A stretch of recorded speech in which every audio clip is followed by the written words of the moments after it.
একটি পরিবার একটি দলকে ধ্বংস করেছে।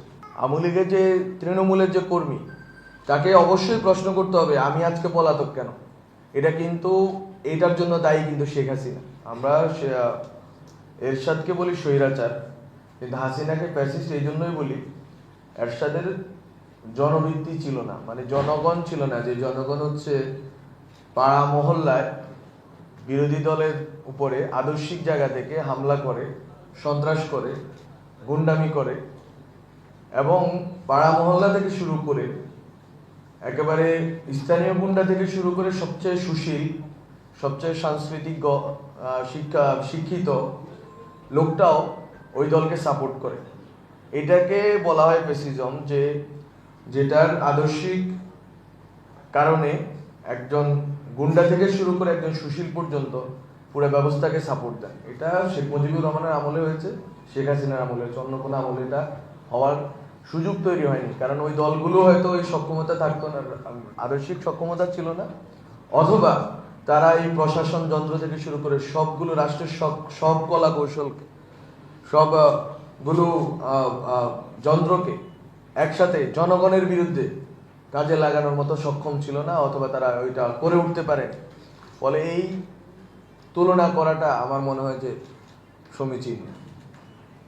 তো এই যে মাত্রাটা, এটা আমাদের বুঝতে হবে যে একটা গোষ্ঠী, একটা দল যদি মনে করে সেই একমাত্র দেশকে স্বাধীন করছে, ফলত দেশকে শাসন করার অধিকার তারাই রাখেন, শুধু তারা রাখেন এই অর্থে বলবো না, তাজউদ্দিন আহমেদকে মাইনাস করে যেভাবে শেখ মুজিব তার ফ্যামিলির হাতে এই দল এবং রাষ্ট্রকে সমর্পিত করেছেন এবং তার মেয়ে এটার অনুসরণ করেছেন, আমি মনে করি এটা একেবারে ইউনিক ঘটনা বাংলাদেশে।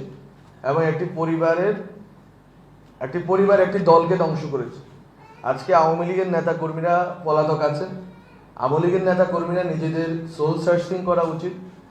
আমি অনেক আগে প্রথম দিকে আগস্টে একটা কথা বলেছিলাম, যেটা নিয়ে অনেক সমালোচনা হয়, কিন্তু আমি এই কথাটা বলবো যে আওয়ামী লীগের বিচার নিষিদ্ধ করার প্রশ্নে যখন আমরা আসি, আওয়ামী লীগের যে তৃণমূলের যে কর্মী, তাকে অবশ্যই প্রশ্ন করতে হবে আমি আজকে পলাতক কেন।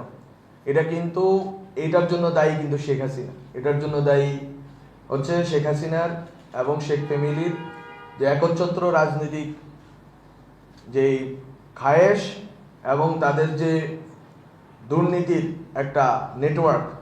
আপনি দেখবেন যে 3রা আগস্টের আগেই, 5 আগস্টের আগেই শেখ ফ্যামিলির অধিকাংশ লোক এই দেশ থেকে পালিয়ে চলে গেছে। শেখ হাসিনা ছিলেন সর্বশেষ লোক যিনি শেখ ফ্যামিলি থেকে পালিয়ে যাচ্ছে। এর আগেই যে তাপস থেকে শুরু করে আরো অন্যরা এর আগে পালিয়ে গেছে। বলে আপনি বুঝতে পারেন যে একটা পরিবার এবং একটা দলকে ধ্বংস করলো, সেটা ধ্বংস করলো প্রথম 75 সালে বাকশাল করে, আরেকবার ধ্বংস করলো। আমি মনে করি যে এটা বাংলাদেশে এই অর্থেও এই দুইটা শাসনামল ইউনিক ঘটনা।